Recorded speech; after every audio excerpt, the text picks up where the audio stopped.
मित्रांनो, गोष्टीचं नाव आहे गरुड जन्माची कथा. अतिशय सुंदर ही कथा आहे. महर्षी कश्यप, हो, हे महर्षी कश्यप हे सप्त ऋषींपैकी एक. त्यांना संपूर्ण चरसृष्टीचे पिता मानण्यात येतं. आता काय झालं, एक दिवस कश्यप ऋषी आपल्या दोन पत्नी विनता आणि कदू यांना जवळ बोलावून म्हणाले, मी तुम्हा दोघींना एक एक वरदान देऊ इच्छितो, तर तुम्ही मला तुमच्या मनातील इच्छा सांगा. त्यावर कद्रू स्मितहास्य करून म्हणाली, मला 1000 पुत्र हवे आहेत. त्यावर कश्यप ऋषींनी होकार दिला. मग ते विनिताकडे वळले आणि विनिताला म्हणाले, आणि विनिता सुद्धा म्हणाली, पतिदेव, मला फक्त 2च पुत्र हवे आहेत, पण ते दोघं कद्रूच्या सर्व पुत्रांपेक्षा जास्त शक्तिशाली असले पाहिजेत. तेव्हा कश्यप ऋषींनी त्या ठिकाणी दोघींना तथास्तु म्हणून आशीर्वाद दिला. तर काही दिवसातच कद्रू आणि विनिता या दोघींनी अंडी घातली. कद्रूची अंडी लवकर उबवली आणि त्यातून नागांची पिले बाहेर आली. पृथ्वीवर नागांच्या जातीचा उदय यापासून झाला. यामधलाच सर्वात ज्येष्ठ नाग म्हणजे आदिशेष. या आदिशेष नागाच्या वेटोळ्याची शय्या करून त्यावरच भगवान विष्णू पहुडलेले असतात असं म्हणतात. त्यानंतरचा नाग म्हणजे वासुकी. हाच पुढे नागांचा राजा बनला. तर विनिता जी आहे ती मात्र प्रतीक्षा करत होती, पण तिची अंडी मात्र जशीच्या तशीच होती. एक दिवस विनता आणि कद्रू अशा दोघीही समुद्रकिनारी फेरफटका मारण्यासाठी निघाल्या होत्या. अचानक विनताला आकाशात उच्चैःस्रवा अश्व उडताना दिसला. आता समुद्र मंथनातून बाहेर आलेला हा 7 मस्तकांचा अश्व म्हणजेच उच्चैःस्रवा. विनता कद्रूकडे वळून म्हणाली, तो बघ, आकाशात उडणारा घोडा कसा हिमासारखा पांढरा शुभ्र आहे, हा बघ किती सुंदर आहे. आता आकाशात दूरवर उडत जाणाऱ्या त्या अश्वाकडे कद्रू जरा वेळ बघत राहिली. बघता बघता तो काळोख्या नभात अदृश्य झाला. त्यात कद्रू म्हणाली, नाही ग विनिता, तू नीट पहा ना, त्याची शेपटी काळी आहे. मग दोघी पुन्हा एकदा आभाळाकडे निरखून पाहू लागल्या, पण तोपर्यंत तो अश्व दिसेनासा झाला होता. तो अश्व अगदी पांढरा शुभ्र असल्याची विनताची खात्री होती. तिनं कद्रूला तसं वारंवार सांगितलं. आता कद्रूलाही नीट आठवे ना की तो पूर्ण पांढरा होता का त्याची शेपटी काळी होती, पण तिचा अहंकार वर उफाळून आला होता. त्यामुळे ती विनताचं म्हणणं खरं आहे हे मान्य करायला मुळीच तयार नव्हती. दोघीही आपापल्या मतावर ठाम होत्या. मग दुसऱ्या दिवशी पुन्हा एकदा त्याच ठिकाणी यायचं आणि तो अश्व आकाशात उडताना दिसला तर त्याच्याकडे नीट पाहून मग काय ते ठरवायचं असा त्यांनी निर्णय घेतला. परंतु तत्पूर्वी त्यांनी एक पैज लावली. ती पैज तशी साधीच होती. जर त्या अश्वाची शेपटी खरोखरच काळी निघाली असती तर कद्रू ती पैज जिंकणार होती. मग विनताला जन्मभर तिची गुलामगिरी करावी लागणार होती. पण जर तो अश्व संपूर्णपणे पांढरा शुभ्र असता तर मात्र कद्रूला विनताची गुलाम होऊन राहावं लागणार होतं. त्या दोघी घरी परतल्यावर कद्रूनं आपल्या मुलांना या पैजेविषयी सांगितलं, म्हणजे त्या सगळ्या सर्पांना. त्यावर तिची मुलं म्हणाली, आई, अगं चुकते आहेस तू, उच्चैःस्रवाची शेपटी काळी नसून पांढरीच आहे. तू तर ही पैज हरणारच आहे. आता कद्रूचा धीर सुटला. तिला काही जन्मभर विनताची गुलाम होऊन राहायचं नव्हतं.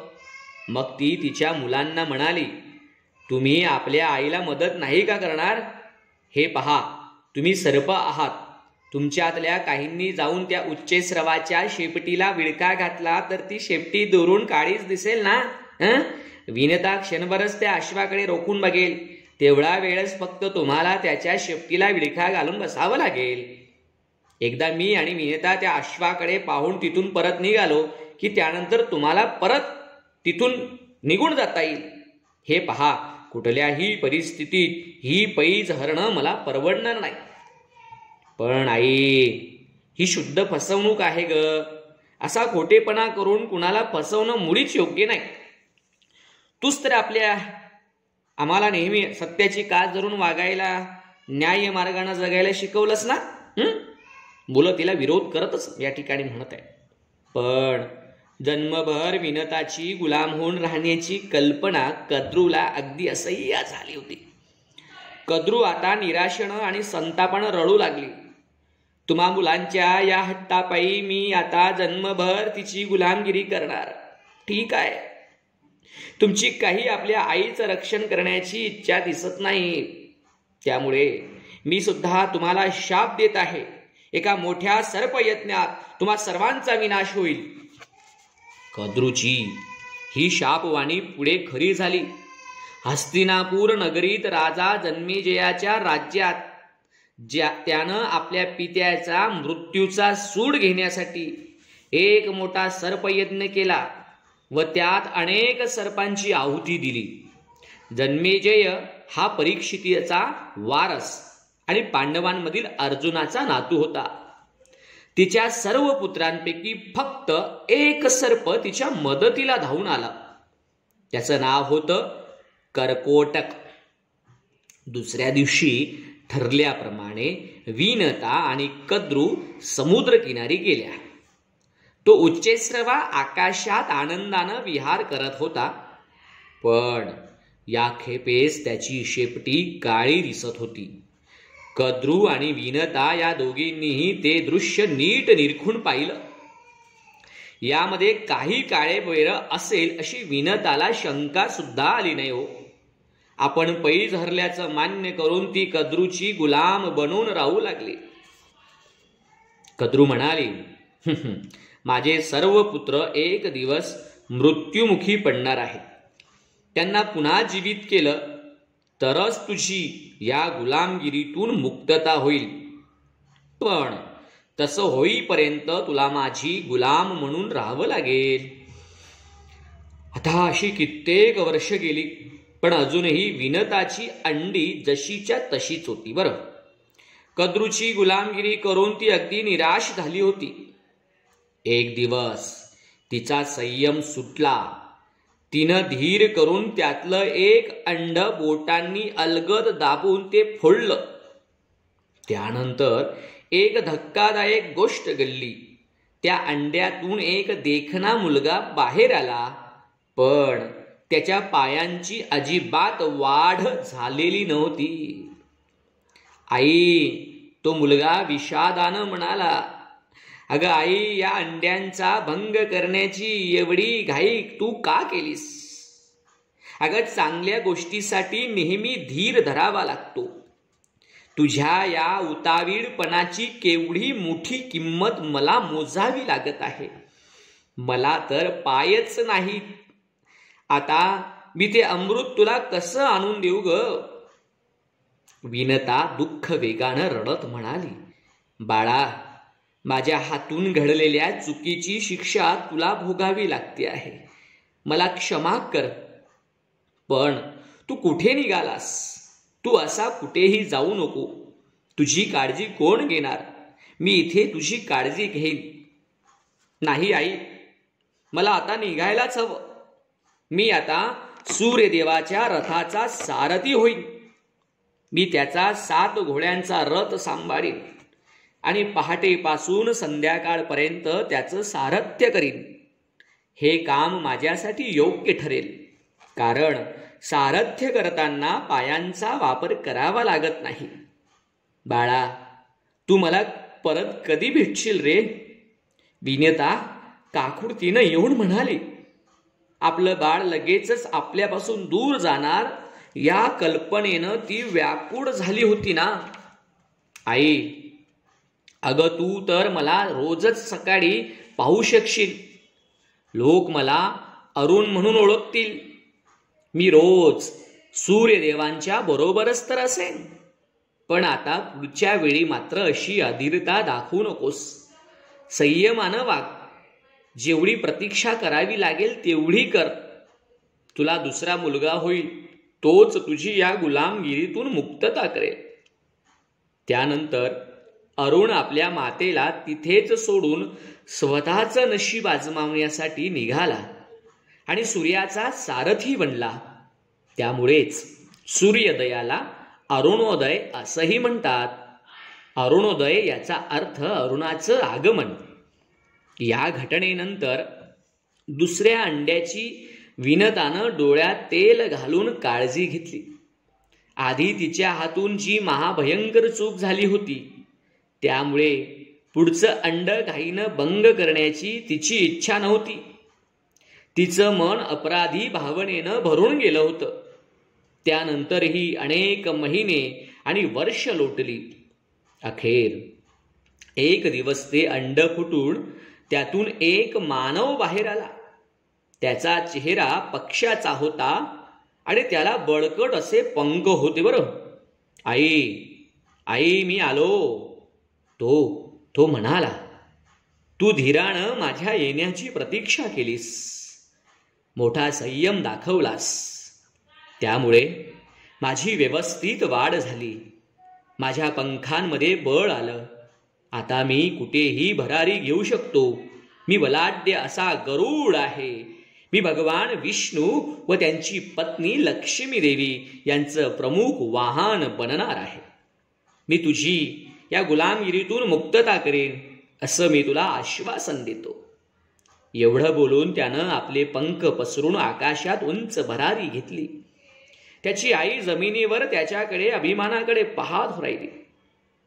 त्याचं ते बलशाली रूप पाहून तिला अतिशय आनंद झाला. त्यानं दिलेलं वचन ऐकून तिची चिंता मिटली होती. तिनं तिच्या मुक्ततेसाठी फार काळ वाट पाहिली होती ना. आता गरुड जन्मताच अत्यंत बुद्धिमान व बलशाली होताच बरं का. तो विनेतेचा मुलगा असल्यानं सर्वजण त्याला वैनतेय ओळखू लागले. आपण जर कद्रूला अमरत्व प्राप्त करून देणारं अमृत दिलं तरच तिच्या गुलामगिरीतून आपल्या मातेची म्हणजे कद्रूची सुटका होईल, हे गरुडाला माहीत होतं. पण हा अमृतकुंभ इंद्राच्या ताब्यात असल्यामुळे तो इंद्राकडे गेला. त्यानं इंद्राकडे त्या अमृतकुंभाची मागणी केली. पण इंद्रानं त्यास नकार दिला. तो अमृतकुंभ प्राप्त करण्यासाठी संपूर्ण जगानं फार मोठी किंमत मोजलेली असल्यामुळे इंद्र तो असा सहजासहजी गरुडाच्या स्वाधीन करणं शक्य नव्हतं. मग त्यासाठी इंद्राशी लढाई करण्यावाचून गरुडाकडे दुसरा पर्यायच नव्हता ना. इंद्रानं गरुडाचे पंख छाटण्यासाठी वज्रायुध या अस्त्राचा वापर केला. पण त्या अस्त्रानं गरुडाच्या फक्त एका पंखाची छोटीशी पिसं छाटली गेली. पण त्यामुळे गरुडाला काहीच झालं नाही. आपण गरुडाचा कधीच पराभव करू शकणार नाही हे इंद्राला कळून चुकलं. मग अमृतकुंभ घेऊन त्यानं भगवान विष्णूंकडे धाव घेतली. आता त्या अमृतकुंभाचं रक्षण करण्याची जबाबदारी भगवान विष्णूंनी स्वतःकडे घेतली व इंद्राला परत पाठवलं. इंद्र तेथून निघाला आणि लगेच गरुड विष्णूंकडे जाऊन पोहोचला. त्यानं भगवान विष्णूंपाशी त्या अमृतकुंभाची मागणी केली. पण भगवान विष्णूंनी ती मान्य केली नाही. मग गरुडानं त्यांच्यावर हल्ला चढवला. हा अमृतकुंभ जर आपण गरुडाच्या ताब्यात दिला तर त्याला त्याच्या आईची मुक्तता करता येईल हे भगवान विष्णूंना माहीत होतं. परंतु त्यांनी संपूर्ण मानव जातीच्या कल्याणाचा विचार करून तो अमृतकुंभ गरुडाला मिळू द्यायचा नाही असं ठरवलं. जर समजा तो अमृतकुंभ कद्रूच्या हाती पडला तर ती तिच्या मर्जीप्रमाणे कुणालाही देईल आणि त्या घटनेचे फार दूरगामी परिणाम होतील. कदाचित संपूर्ण मानव जातीचं अस्तित्वच त्यामुळे धोक्यात येऊ शकेल असा विचार विष्णूंनी केला होता. तो दिवस मावळला. गरुड आणि विष्णू हे दोघंही थकले होते, पण त्यांच्यापैकी कुणीच दुसऱ्यावर मात करू शकलं नव्हतं. गरुडाचं त्याच्या आईवर असलेलं नितांत प्रेम, त्याची निष्ठा आणि साहस पाहून भगवान विष्णू प्रसन्न झाले. ते म्हणाले, तू वयानं इतका लहान आहेस, तू या क्षणी माझा प्रतिस्पर्धी म्हणून उभा आहेस, पण तुझं सामर्थ्य आणि तुझी ताकद चिकाटी पाहून मला तुझं फार कौतुक वाटतं. मी तुला एक वरदान देईन, पण अमृत सोडून तू इतर कोणत्याही गोष्टीची इच्छा कर, मी ती पूर्ण करीन. भगवान विष्णूंचे शब्द ऐकून आनंदित झालेला गरुड त्यांच्यासमोर नतमस्तक होऊन म्हणाला, तुमच्या समोर प्रतिस्पर्धी म्हणून उभा राहून एक तुल्यबळ म्हणून तुमच्याशी लढण्याची संधी मला मिळाली. हे माझं भाग्यच आहे ना. मी स्वतः काही थोर महान वगैरे नाही, तरी सुद्धा मीही तुम्हाला एक वरदान देऊ इच्छितो. तुम्हाला काय हवं ते तुम्ही मला सांगा. त्याचे शब्द ऐकून विष्णूंच्या चेहऱ्यावर स्मितहास्य उमललं. ते म्हणाले, मी तुझ्यापेक्षा मोठा आहे, त्यामुळे मी माझी इच्छा आधी व्यक्त करतो. तू माझा भक्त हो आणि माझं वाहन होऊन माझी सेवा कर. तुझ्याविषयीचा आदर व्यक्त करण्यासाठी आजपासून मी स्वतःला गरुड वाहन असं म्हणून घेईन. गरुडाला आपलं वाहन बनवल्यानंतर भगवान विष्णूंची त्याच्यावर सतत नजर राहू शकणार होती. गरुडानं देखील स्मितहास्य करत होकार दिला, हे भगवान, आयुष्यभर तुमचं वाहन बनून सतत तुमच्या सानिध्यात राहण्याची संधी मला मिळणार आहे. हे माझं फार मोठं भाग्य नाही का? पण आता मीही तुमच्याकडे काहीतरी मागणार आहे. माझं स्थान नेहमी तुमच्या वर असलं पाहिजे. अर्थात तसंच होईल. श्री विष्णू म्हणाले, माझ्या आगमनाची सूचना देणारा ध्वज माझ्या मस्तकाच्या वर उंचावर फडकत असतो. आजपासून त्या ध्वजावर तुझी प्रतिमा असेल, म्हणजेच तुझी ही अट मी पूर्ण करत आहे. आजपासून सर्वजण माझ्या ध्वजाला गरुड ध्वज म्हणून ओळखतील. अशा रीतीनं त्या दोघांमधील लढाई संपुष्टात आली. एकदा गरुडाशी समेट झाल्यानंतर विष्णूंनी त्याला विश्वासात घेऊन कद्रूच्या हाती अमृताचा कुंभ पडल्यास त्याचे किती महाभयंकर परिणाम होऊ शकतात हे विशद करून सांगितलं. भगवान, मला फक्त त्या कद्रूच्या कचाट्यातून माझ्या मातेची सुटका करायची आहे, इतकंच. मग त्यासाठी मी काय करू हे मला तुम्हीच सांगा. ठीक आहे, मग तू हा अमृत कुंभ इथून घेऊन जा, तो कद्रूच्या हवाली कर आणि तुझ्या मातेची म्हणजे विंतेची सुटका कर. परंतु त्यानंतर मी जे काही करेन त्याबद्दल तू मला काहीही प्रश्न विचारायचे नाही, श्री विष्णूंनी ठामपणे म्हटलं. मग तो गरुड तो अमृत कुंभ घेऊन कद्रूकडे गेला. कद्रू म्हणाली, तू माझी इच्छा पूर्ण केलीस, मी समाधानी आहे. मी तुझ्या मातेची मुक्तता करत आहे, तू तिला घेऊन जाऊ शकतोस. आपल्या आईची अशा रीतीनं सुटका केल्यानंतर गरुड परत गगनभरारी घेऊन भगवान विष्णूंकडे परत गेला. इकडे श्री विष्णूंनी तो अमृतकुंभ परत मिळवण्याची योजना आखली. त्यानुसार इंद्र वेषांतर करून कद्रूपाशी गेला. तो अमृताचा कुंभ किती अनमोल आहे याची कद्रूला कल्पना असल्यामुळे ती तो स्वतःपाशी घट्ट धरून बसली होती. अशा प्रकारे अमृतत्वाची भेट मिळणं खरोखरच किती भाग्याचं आहे. इंद्र तिला म्हणाला, परंतु ही इतकी महान पवित्र गोष्ट तुम्ही तुमच्या मुलांना देणार आहात, तर त्यांनाही स्वतःचं शरीर त्यासाठी तेवढंच शुद्ध आणि पवित्र बनवणं ही त्यांची सुद्धा जबाबदारी नाही का? झालं.